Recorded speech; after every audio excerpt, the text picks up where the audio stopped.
Hello, friends. This is Dar again from 3X Point. In this session, we're going to be continuing with understanding our SQL language, and today we'll be dissecting the language into various languages that come up under SQL. So I'm going to bring up my slide.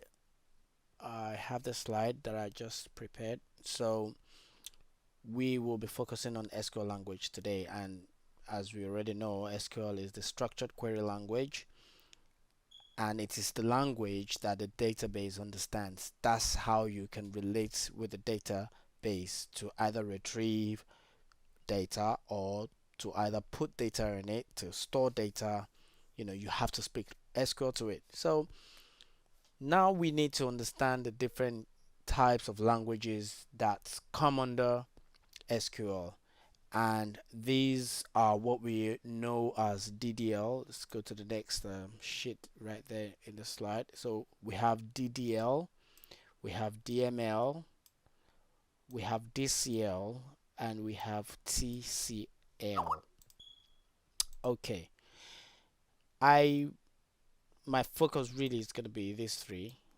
As a matter of fact, as data analysts, you don't necessarily need to worry about these two really, but I'm gonna focus on these three and do demonstration on them for you so you understand what they mean, how they work. But with TCL, I would explain it to you. It's beyond the content of this program, but I will explain to you what we mean by transactions and transaction control language as well. So let's get started with DDL. So DDL is abbreviation for data definition language. It is used to create and modify the structure of database objects in database. So for example, the command that come under DDL are create, alter, and drop. And there is one last one that not a lot of people actually know is truncate. This is an interview question that a lot of people get wrong. A truncate is actually a DDL as well, but because of the way it works, it's quite similar to delete, and that's the reason why a lot of people actually think that it's part of DML. So we'll see all of them in action, and I'll explain to you how they all work. So talking about DML, DML is abbreviation for data manipulation language, and it is used to retrieve, store, modify, delete, insert, and update data in the database. So when you see keywords in your SQL statements such as select, update, insert, delete, then you can easily attribute them to data manipulation language. So these things actually make SQL very easy to understand, because anything you want to do with a database, all you need to do is understand what sort of language you want to speak. So if you, for example, you want to create objects, for example, you want to create a table in a database, you you would understand immediately that what you want to do is to define something in the database, and that comes under DDL, which is data definition language. On the other side, if you, for example, want to do an update means to change existing data. So doing an update is manipulating data. So you're doing a DML. Doing an insert is a DML as well, because you are adding data to the database. Similarly, delete, where you remove content data from the database, you're manipulating the data and you're doing delete. Now, there is an argument that why do we have select as part of DDL? When we start writing SQL statements, you will see these things in action. You will see what select does, update, and all those things. But at this point, I'll just let you know that what select actually does is, from the word select, it just brings back data. It retrieves data. So you might wonder, Why is it then part of the DML? Why isn't then part of a manipulation language? Isn't it select is not doing anything, it's just bringing back data? Why should it be, a manipulation language? So the short answer to that is in SQL, you can use select to do manipulation. Simple as. Even though primarily what it does is to bring data back, but you can still construct it in such a way that it would eventually be used to make changes to the database. So that explains that. And from time to time, we will be using them in the course of the program, and you will see that in action. Going to DCL. DCL means data control language, right? It is a component of structured query language in computer programming used to control access to data stored in a database. And that's why you find authorization in brackets. So it's a way in which we control our data. For example, there are hundreds of users that access a database in your company. Even though there are hundreds of users, all of them would not be expected to have the same level of authorization or access to certain piece of data. So if you have a table that contains customers' credit cards, for example, you don't want certain people in the organization to have access to such kind of data. So you use data control language to make such control. So when you alter certain keywords like grant, for example, is to say, I am granting you access to see this data. Similarly, if you issue a command such as revoke, it simply means I am revoking, it is the direct opposite of grant, meaning I am revoking the access you already have, wherein it removes the access. And there is another one which is deny, and what deny simply does is it disables grant. So it's not removing the access you currently have, but it's just saying, you know what, you're disabled. So that's the way that works, right? So finally we have the TCL, and TCL means a transactional control language. It is used to manage different transactions occurring within a database. So you won't understand what commits or rollback statements are if you don't understand what a transaction means. And a transaction in the database is just a unit of work. So it's like saying I would, the common example that's being used to explain transaction is a banking transaction. That's why it's called transaction anyway, because it is a piece of work, a unit of work whereby it either finishes or it gets rolled back. So it either commits or gets rolled back. So let's say, for example, you have two separate accounts with a bank, a Barclays Bank, for example. So you have savings account and you have current account, right? If you have £10,000 in your savings account and you wish to transfer 5,000 from your savings account to your current account, what happens is that is a transaction, right? It is a transaction because if you issue execute, or if you say, let's say you do your transaction at the ATM, for example, and you put in the figures on the machine and you click enter. The enter you click on is to say I'm executing a transaction, right?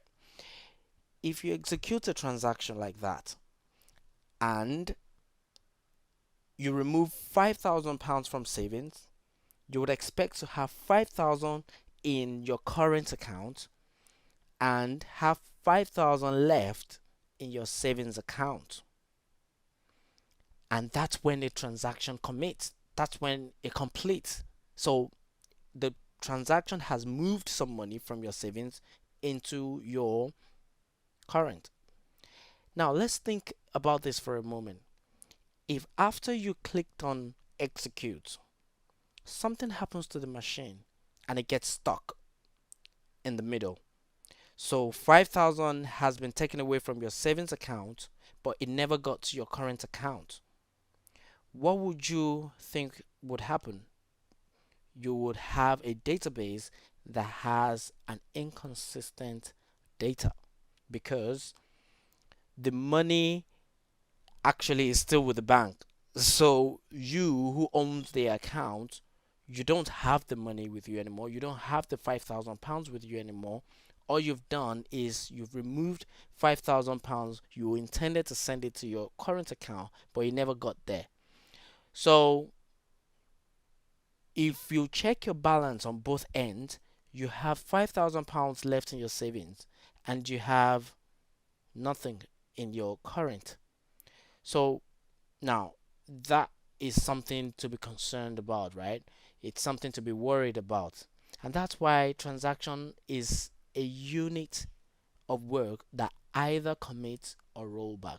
So in this case, TCL is a transaction control language that helps us in this kinds of situation. So in this case where there is a problem in between, the machine got stuck, there's a power failure or something happens, transaction control language helps us to roll back such statement so that by the time the power returns or the machine is brought back to life, the transaction either commits or completes, goes to its destination, or it rolls back to the savings account so that you eventually have a consistent database with integrity. So that's what TCL means. So that's why I said it's hard to actually understand commit or rollback without actually understanding what we mean by a transaction. So a transaction is simply put a unit of work in database that either completes, which is commit, or rolls back. So now we're going to get into work. We're going to get into our server to start working. If you installed VMware, you know how to do it. You could just easily just go to VMware, search for VMware, bring it up, start your server, start your SQL server. Let me do a brief demonstration just in case you've forgotten. And you can have your server here. You can right click. Oh, it's actually running somewhere. Okay, I'll cancel it. It's already running. So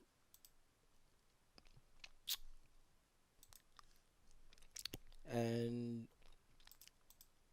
let me close this out. Oops. Oh, yeah. Let's assume this wasn't up at all.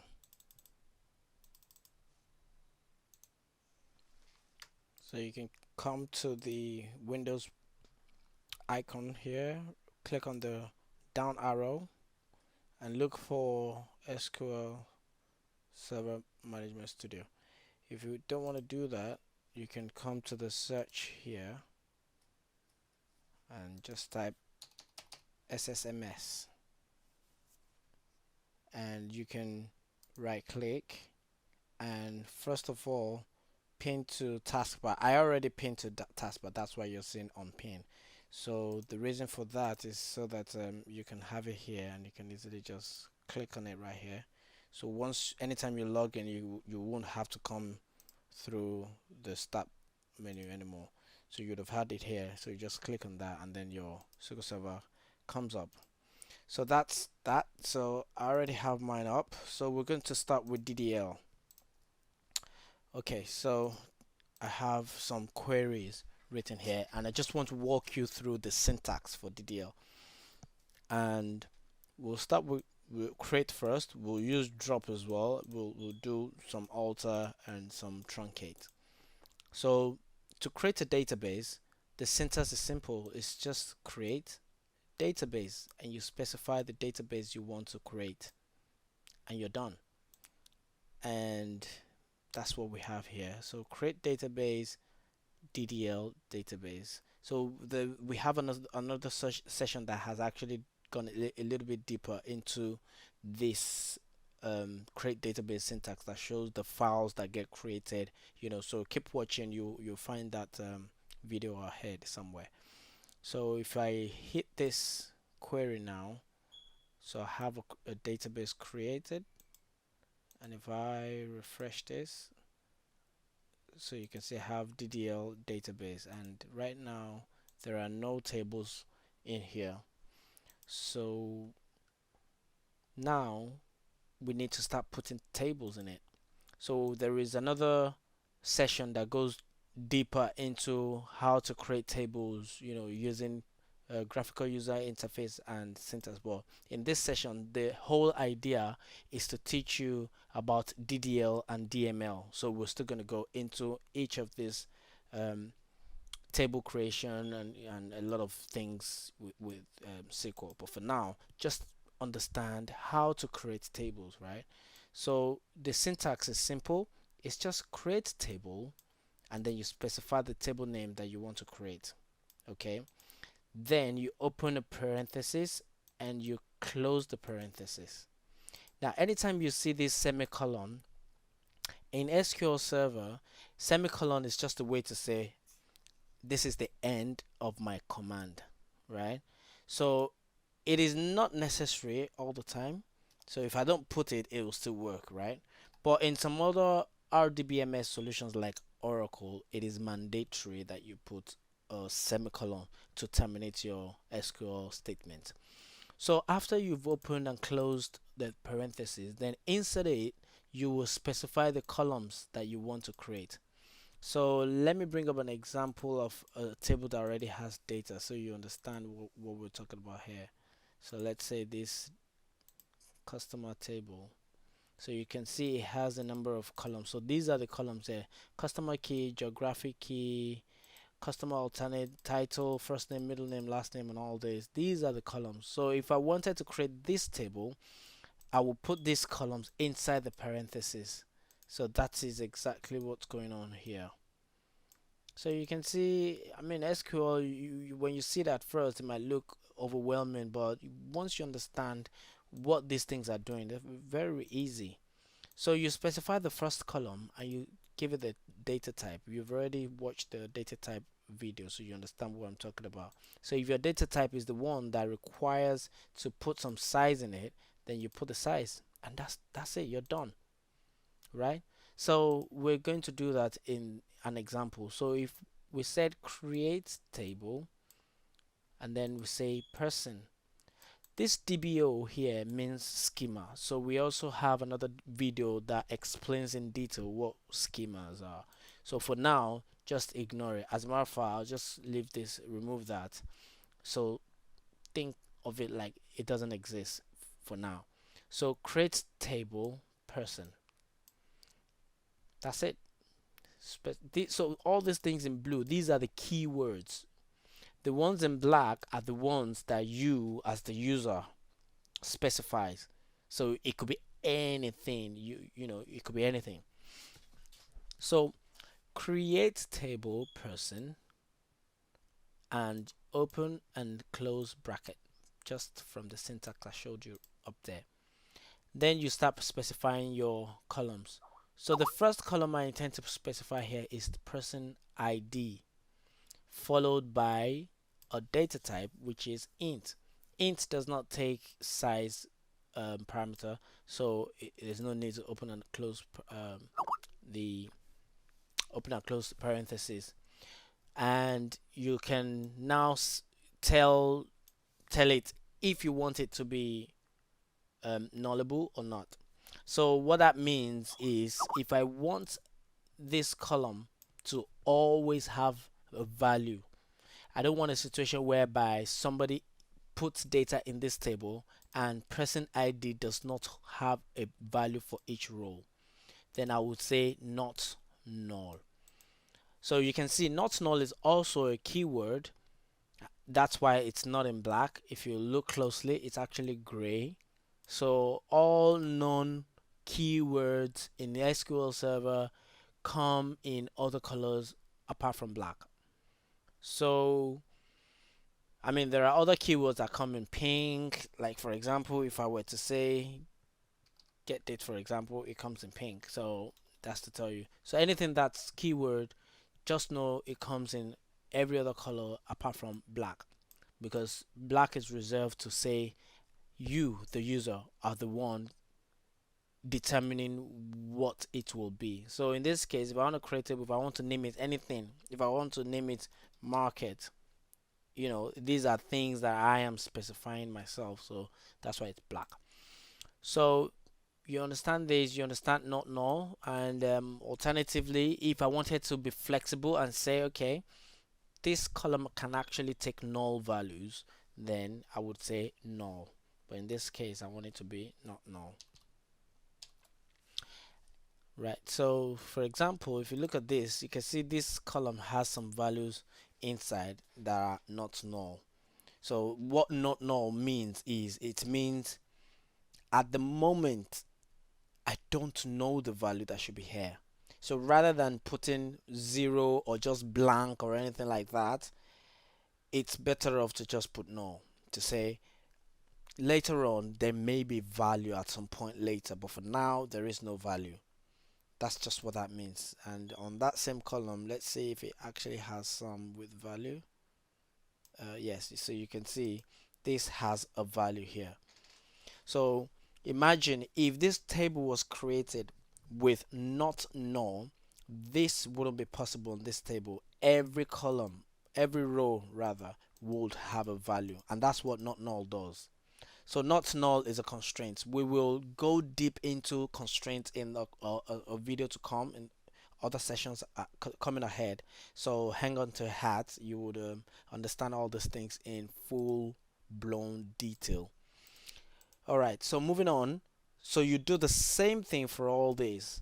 So I've specified another column called title, and I have given it a data type. You understand what data type mean, and now you understand what null and not null mean. So you do the same thing for everything. For present type, there's virtual. For created date, it's date time, and I put the precision for the date, and that's it. So if I switch my database into DDL database that we just created, and I highlight this and say execute, you can see that the table gets created. Let's have a look and confirm that. So we need to refresh, and you see we have our person table. So like I said, ignore the DBO part of it for now. We'll explain that in detail later on. Going forward, another kind of DDL is actually to alter. So to alter the table, what we have is, we say alter table, table name, and you say add. You say column name and data type. So what this means is, if there is a table that exists like this, like we have here, we have a table that already exists, and let's say after a while we decided we want to change the definition of this table by adding an extra column, what we will do is use the alter table command. So let's say, for example, if we wanted to add an extra column to our person table, because if you go into this table now, you would see that we don't have a date of birth column. So what we want to do now is to add an extra column to it. So that tells you that we are redefining the structure of this table. We're not adding data to the table, we're only changing the structure of the table, and that's why it is a data definition language. We're changing the definition of the table.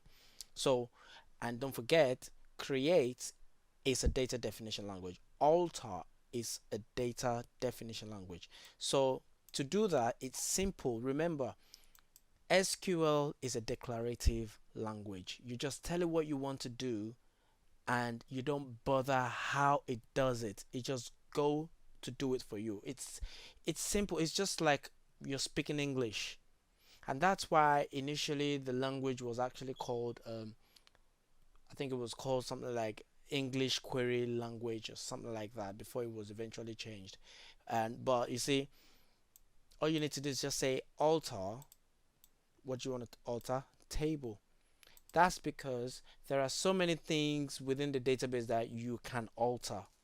So in this case, what we want to alter is a table. So alter table, and you give it the table name that you want to alter. In this case, it is the person table. I'll remove the DBO so I don't confuse you. So alter table person. Then what do you want to do to it? I want to add a column to it. What's the name of the column? This is the name of the column. What's the data type of the column? This is the data type of a column, and you're done. That's how to do it. So you say alter table person, add column, give it a data type, and that's it. Let's try that and see if it works. Boom. If you refresh this and come back, you find out that your column is now there. Okay, so let's move into truncate. What does truncate do?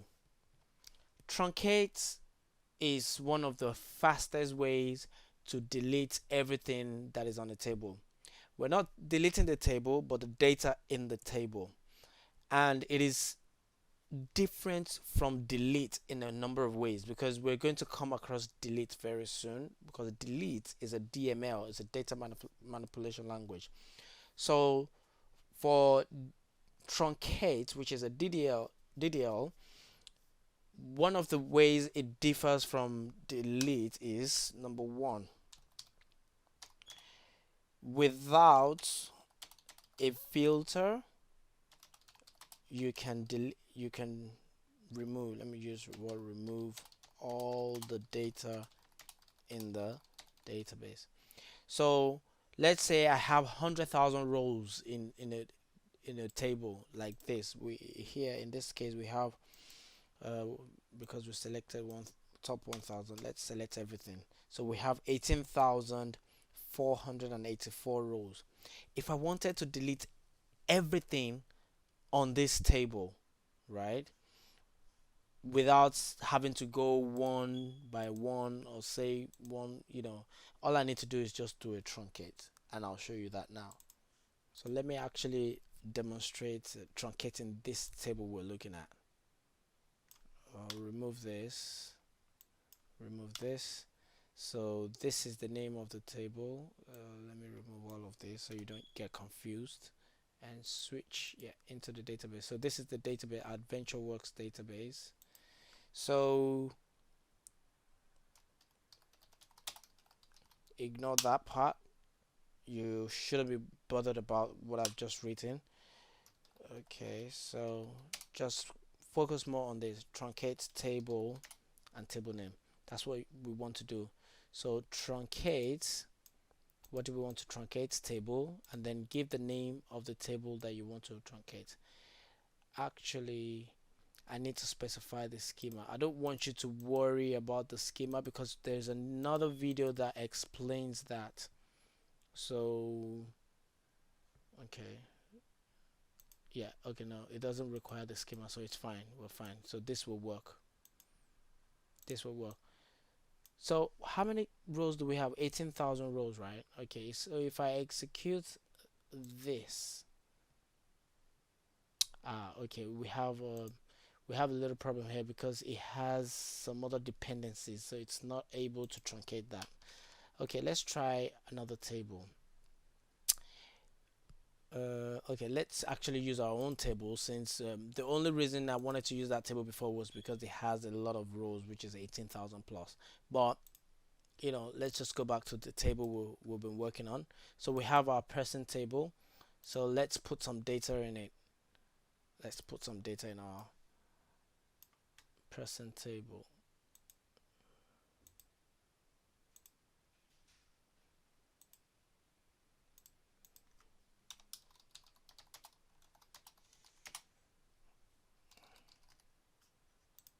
So if you don't know about selects, don't worry, we will do all of that in due course.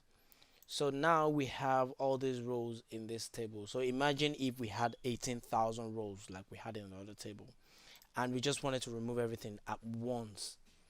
So truncate is one of the best ways to do that. So you can do truncate table person,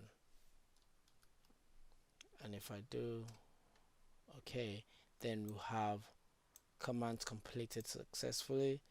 And if I now select from the table, you'll find out that it contains no data. So truncate helps us not to delete the table, but to remove all the content from the table. We will get into delete shortly in our next video, and you will see some of the differences between truncate and delete. So finally, in this session, we will look at drop. So what drop does is it deletes the table. So like we have our table, let me see, person table. If we wanted to drop the table, what we would do is we'll say drop table and then specify the name of the table. All right, and let's do that now. Command completed. If I refresh this table, if I click on tables and hit refresh, you'll see that the table have gone. So this is how DDL works. And finally, we can also do DDL on our database. If we want to delete this database, we'll use the drop command as well. So the syntax is drop database and you give the database name, and that's what I've done here. So drop database, I've given the database name. If I click execute, it's currently in use. That's because we're connected to it. So what we can do, we can actually, okay, let me remove all the connections from the database so that we can actually see this drop syntax.